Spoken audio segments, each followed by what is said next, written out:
Welcome back to Focal Point AFR Talk, talking about Governor Romney's statement yesterday that he is in favor, and I'd like to have you weigh in on this. I'm going to play a soundbite from Rand Paul here in just a minute, where Rand Paul argues that the GOP ought to become more libertarian, that the future of electoral success for the Republican Party is in going libertarian, particularly in New England and California. And so I'd like to have you weigh in on that. That, personally, to me, seems like a complete disaster. I mean, we got a Libertarian Party. Let the Libertarians run Libertarians. If that's what works in New England and California, then let the Libertarians run their guy. You know, we've run moderate Republicans in the New England states. We've run moderate Republicans in California. The kind of Republicans that Rand Paul is talking about, they've gone nowhere. Zip, bupkis. I mean, that's why New England is completely in the hands of liberal Democrats now, as is California. But anyway, this is what Rand Paul is saying. I'd like to have you weigh in on that. And he's concerned about the fact that Republicans virtually have to write off the New England states and have to write off California. Those states are just gone. And so this gives the Democrats an enormous electoral college advantage. It's just sort of pre-written. They're just kind of spotting, the Republican Party is spotting them. I don't know how many electoral votes it is, but it's north of 100 electoral votes that are just kind of awarded to the Democrat Party right out of the chute, and he's looking at a way to try to get those electoral votes back for the Republican Party. And I understand his concern, but I just don't believe that is the way to go about it. Number to call is 888-589-8840, 888-589-8840. So I'd like your reaction, in particular, some of the things that I said earlier about Governor Romney's statements on ObamneyCare, that he wants to keep this ban on pre-existing coverage. Now, the problem with that, as I explained, is it sounds compassionate. We want to give anybody medical help, no matter what shape they're in, whenever they show up. We want to make sure that every last bit of coverage that they need, treatment, surgery, hospitalization, that's provided for. So we're going to order health insurance companies to issue them a policy, no matter how much it costs. Well, obviously, it's going to bankrupt them because health insurance companies will realize, look, they have unlimited exposure. They never know who's going to walk in the door. They never know what kind of shape they're going to be in. If they're not allowed to take any of their prior medical history into account, then they're going to have to cover themselves for unlimited exposure with every single person that walks in the door. This is unsustainable. It's a guaranteed path to bankruptcy. These private health insurance companies will close their doors. They'll go bankrupt. They'll go out of business. And then there will be no health insurance, private health insurance, for anyone. And so I ask the question, how in the world is that compassionate for anybody? If you pursue a course of folly that eliminates access to health insurance for everybody because you want to do something nice for one or two or three people, you wind up taking away a benefit for everybody in the United States of America. Where is the compassion or the justice or the fairness in that? Now, nobody's saying that these people shouldn't get help. We're just saying that health insurance companies should not be obligated to underwrite policies for them. That ought to be a matter for their families, for hospitals who have charitable accounts, for charities that will step into the gap and take donations from private citizens to help those who aren't in a position to be able to take care of their medical expenses. But mandating that health insurance companies do this is just suicidal. It's homicidal, putting a gun to it's just like a State Farm would go out of business. If somebody could wait until they wrapped their car around a tree or ran it into an underpass, and then they could come into State Farm and say, look, I want a policy. I want comprehensive. I want collision. I want you to replace my car at State Farm expense. And I want a policy, and I want it now. Well, and the accident happened yesterday. And what if State Farm was obligated to give you a policy? I mean, State Farm's out of business in a matter of days or a matter of weeks. And then nobody has auto insurance. So it's obviously it's just folly. It's insane. It's ludicrous. It'll never work. And yet Governor Romney said yesterday, that's what I want to do. I want to keep that about ObamneyCare. I like that part of ObamneyCare. And then he says, look, I want kids to be able to stay on their parents' policy until the day that they die. Did you get that? I want to assure that individuals have policies that cover their family up to whatever age they might like. Oh, man. So you're going to have kids who are 30 and 40 and 50 years old, if Governor Romney gets his way, that are still going to be on their parents' health insurance policy as up to whatever age they might like. That's a direct quote from Governor Romney. So I'd like your kind of reaction to that, what you think about Governor Romney now beginning to pick out parts of Obamacare that he wants to make a part of ObamneyCare when he becomes the president.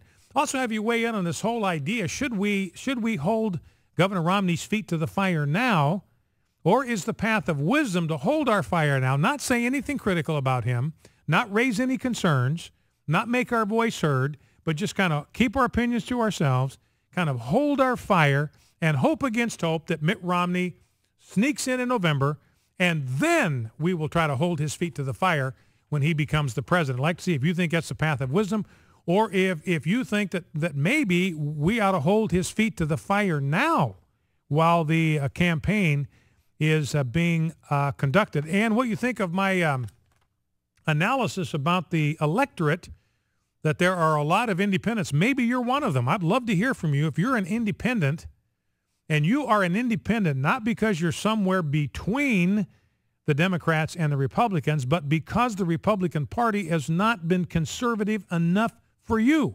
You're an independent because the Republican Party does not in practice represent your values.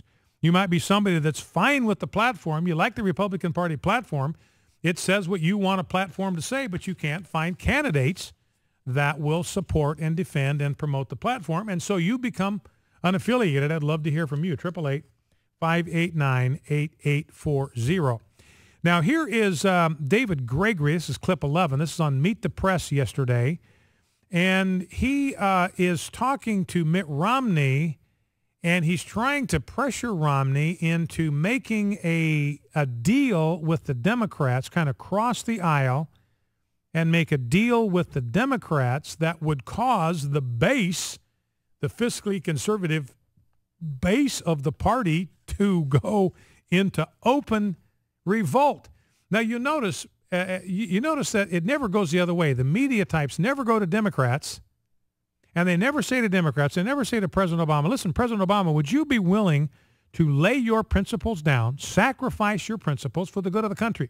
Would you be willing to set aside your most deeply held principles about fiscal policy in order to cross the aisle and compromise and adopt some of the Republican principles in order to go along to get along and get something done for the... They never ask that question of progressives and liberals. They're only asked of conservatives and Republicans. So here's how the exchange. This is David Gregory, Meet the Press, with Mitt Romney.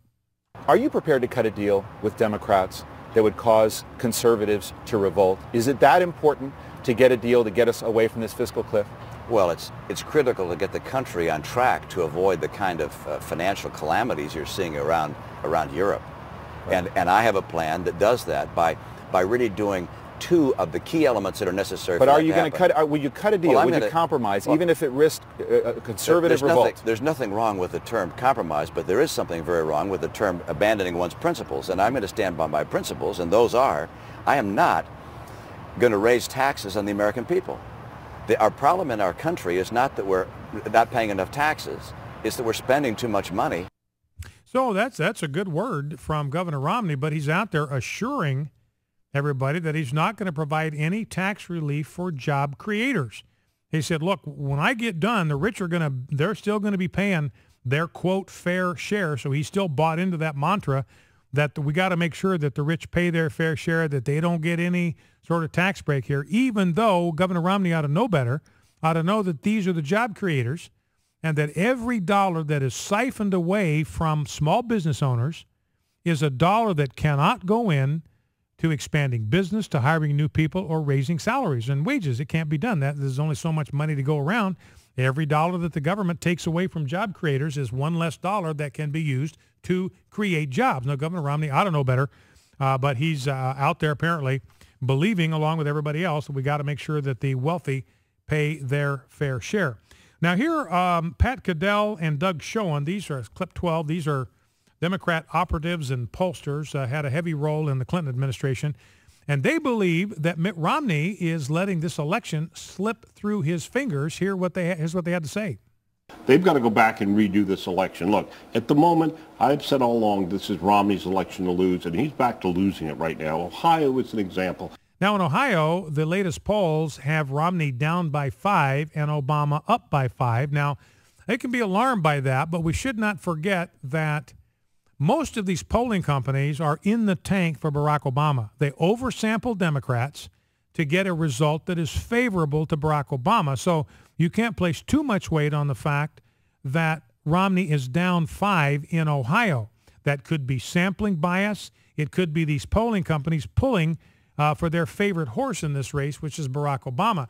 And a lot of these polls, you really can't place any weight on them until you get down to within about 2 weeks or a week of the election. The reason is their credibility is on the line right at the end because people can test their findings, their published results right before election with the results, and they want credibility. They want to show that they were accurate, that they're the ones that called the election. So they're going to start to do some honest to goodness. They're going to try to do their best to produce an honest poll. Now here's Rand Paul. Let's squeeze Rand Paul in clip 13. Rand Paul saying the GOP needs to go libertarian to win elections. Let's listen. Well, you know what, I've been talking to a lot of the national leaders in the Republican Party is there's certain parts of the country we've given up on, the whole West Coast and New England. So what I keep telling them is maybe we need some libertarian-type Republicans who might be popular in those areas, maybe a less aggressive, more socially tolerant, but still fiscally conservative policy that may be more libertarian might do better in California, might do better in Oregon, Washington, New England. And I think if we had that, it would be a great strategy. Our problem in the presidential election is we've given up 150 electoral votes before we get started. That's Rand Paul, and I'd like to know what you think about that. 888-589-8840. Do you think that the Republican Party ought to go more libertarian in order to have a shot at New England and California? How would you react, whether you're a Republican or not? You might even be a liberal listening to the program. How would you react if the Republican Party did that, if they went more libertarian to try to get some electoral votes in New England and California? Do you agree with Rand Paul? 888-589-8840. We'll be right back after these messages. 57 days until D-Day.